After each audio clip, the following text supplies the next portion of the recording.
Welcome, children. Today, we're going to learn about one of Allah's beautiful names, Al-Bari. Get ready to discover amazing things about how Allah creates everything around us. Al-Bari means the creator who makes everything perfect. Allah is Al-Bari because he creates everything in the best way, giving everything its special shape and features.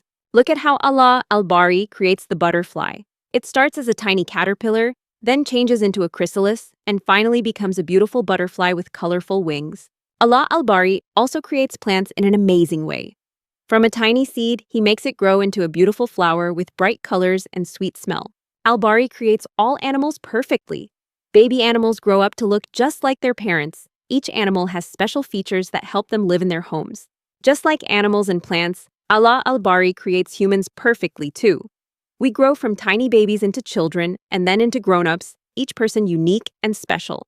Remember, Allah Al-Bari creates everything perfectly, from tiny seeds to beautiful flowers, from caterpillars to butterflies, and from babies to grown-ups. Everything is made just right. Next time you see a beautiful butterfly, a growing flower, or look in the mirror, remember that Allah Al-Bari created everything perfectly. Say, Subhanallah, glory be to Allah, for all his amazing creation.